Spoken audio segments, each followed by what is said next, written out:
I've spent the last 12 years of my career in the food and the people business.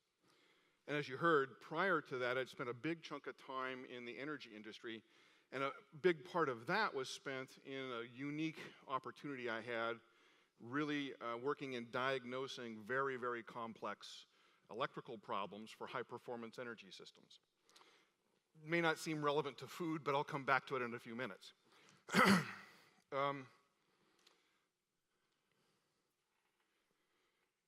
I'm going to start the story with my childhood. When I was a young man, both my parents worked. I was a latchkey kid, but rather than being delivered to an empty home, I would either go to one of my two grandparents. Louis Sposta, my grandparent who lived in Tigard, ran a dairy farm. Florence Ames, who was my grandmother in Tualatin, ran a filbert orchard, or you might know them as hazelnuts today. But as a kid, they were filberts. And so I grew up on these farms. And anybody who's grown up on a farm has a very unique experience because you get to see the origin of food, and today that's tougher and tougher to do. So if you've had that opportunity, you might remember that once upon a time, food was not packaged, it grew on a tree. Food wasn't processed, it grew on a tree. It was plentiful. When I asked my grandmother, could I have a snack, she would say, go climb the tree. It was amazingly diverse. And to this day, I'm still stunned that my grandfather, the dairy farmer, grew so many varieties of fruits and vegetables that I don't think I ever got to the end of it. It was amazing how much you could grow on a piece of land. It was grown where you live. It was remarkably flavorful.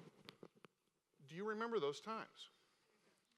Because if you're like me now and you go to almost any grocery store, even really good grocery stores, you run a bit of a risk actually getting something that tastes like you remember food to be.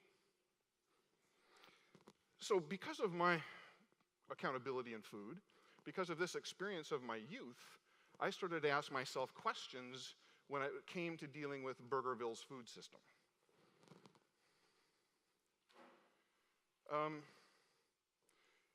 Along the way, the opportunity of growing up on a farm provided things that I'm not sure we all have access to today. Skipping down the part about learning about food, about what we're eating, why we're eating it, what diversity is, and how it gets produced, I got a chance to learn alongside my grandfather who grew all this. Along the way with Burgerville, to connect it to present time, so I'm fast forwarding, over the 12 years, we started to see an increase in a particular kind of problem. The increase was in the food supply system, and we internally refer to them as breakdowns. What would happen, there'd be a disruption in supply. And because we spend such care trying to build that supply in relationship to farmers, I started to get concerned with what's behind this. And so what I was able to do is pull something from my engineering training called root cause analysis. And I started to look at these supply chain questions and problems and breakdowns from a frame of root cause analysis. And I started to learn some things about the food in the Northwest that I don't know many of us know. What's changed since my youth to present that exacerbates this? Well, there's more people now than when I was a kid, which means more mouths to feed, more food to grow. If you look around, farms seem to be disappearing or fewer and far between. My grandparents' farm, for example, is no longer there. It's a subdivision. The farmhouse is there, but it's in the middle of the subdivision. A farmer or a rancher cannot simply use self-promotion to be successful. Too often a farmer on the farm can't even come close to seeing the market from their farm. And so their ability to steer their future to a conclusion, to dollars, is very complicated because they can't get access to the market. And today, the toughest one of all is too often, I fear, money to be made in the food system trumps health, nutrition, quality, and sustainability. So when these breakdowns occurred, largely these things, in Burgerville, I applied root cause analysis and started to look at what's going on in the food system. Time doesn't allow me to go hugely deep, but I'll summarize. Why should we care about our Northwest food system, not the world's food system, Northwest? We're losing farmland, number one. the processes of aggregation of food, bringing it together to scale, processing it, transporting it, are really designed way back in the 50s and 60s for large-scale agricultural production. As a sidebar, something happened in the 50s that affected our food system that we may not have realized at the time. In the late 1950s, a Nobel Prize was awarded to a scientist in Iowa for the discovery of GMOs. With the discovery of the GMOs and that Nobel Prize began a campaign championed by the US that the US become the country that feeds the world. The reason that's important to this story is that that's when very large-scale agricultural production began. That's where getting the animals and the feed in one place in close proximity to really lower the cost, but to maximize the scale, took over and began to dominate the system. We're losing food diversity. Most of what's grown here is being exported, not consumed here. More of what we buy and are eating is being imported, and our risk is growing.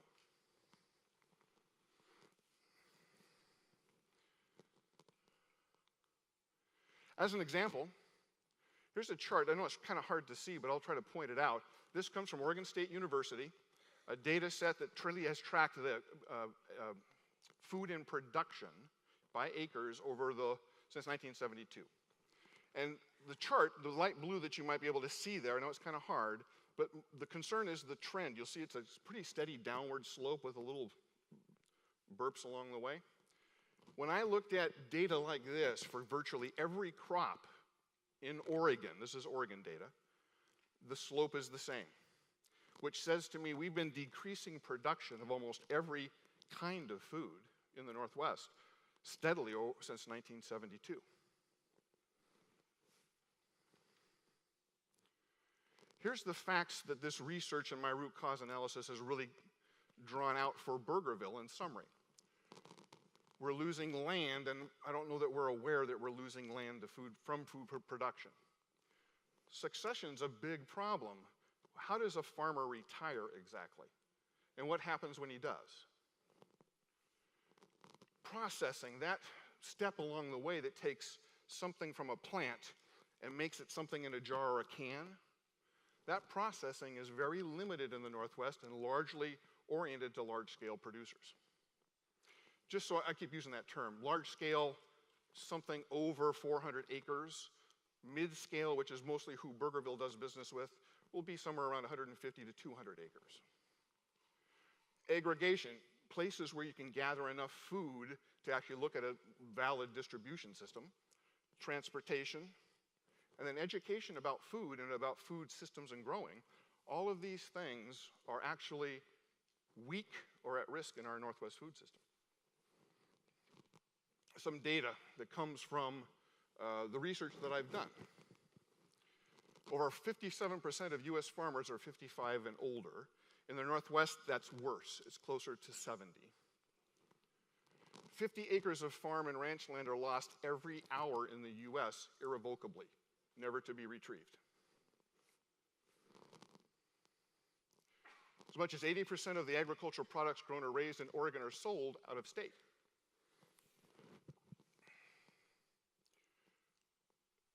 Foreign markets are very lucrative, so a lot of it goes there. In 2012, Oregon produced $4.8 billion in agricultural output. In 2014, $2.6 billion in agricultural products were exported from Oregon. So in a general sense, you could say that we're exporting what we grow here for money, and we're importing what we eat, which from my perspective is concerning from a health and risk perspective.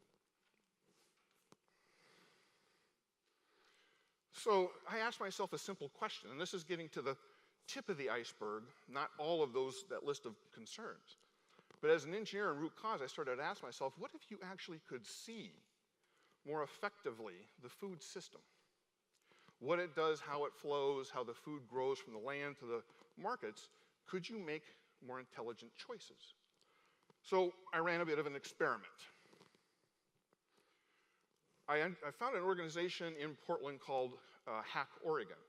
Hack Oregon is pretty unique. They bring together computer programmers as volunteers, and they tee up key social concerns, and they asked these programmers to go to work to find publicly available data, to bring it together and aggregate it and build a database, and then create front-end portals or user interfaces for people like you and I to engage that data so that we can start to ask questions we couldn't ask now. So I'm going to show you a little bit about what Hack Oregon has done around food.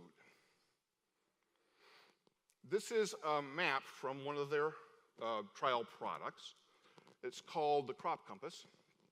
And this particular map of Oregon, right now we're only working with Oregon data because it's all we had available. As a side note, you find when you do this work that the availability of data for agriculture is very difficult, quite diverse and quite spread out and hard to get your hands on.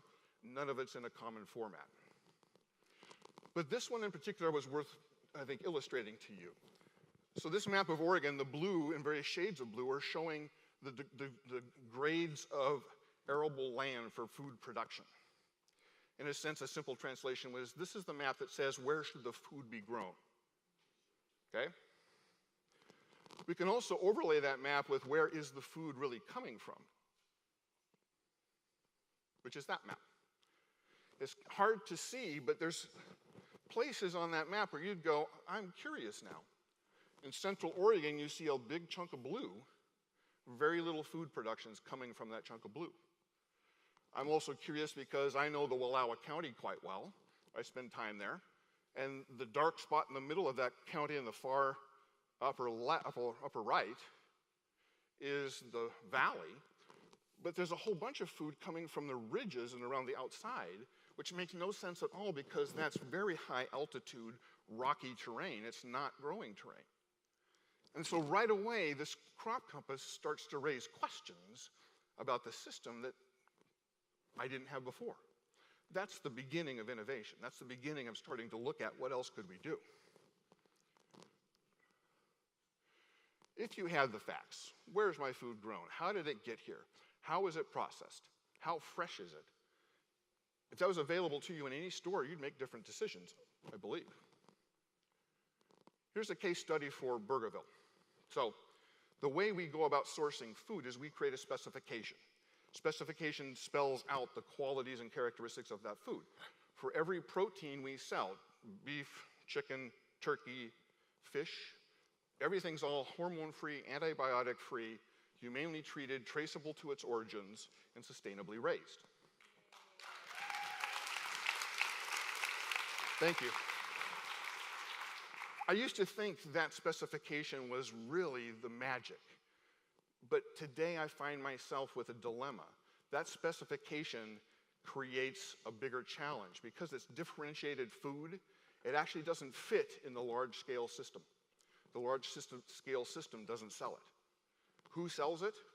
Mid-scale producers. Mid-scale producers are disadvantaged because the system's built for large scale. Here's our example. Our specification for chicken, which I just described in general, we went searching for suppliers for this chicken in the Northwest. Have not found any in 10 years.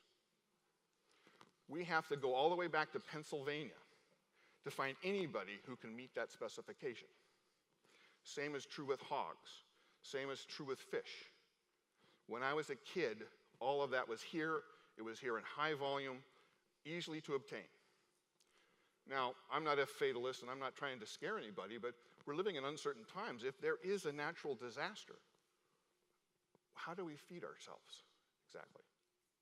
Because right now the system's sending the food other places, and the system to support getting it to us isn't really optimized.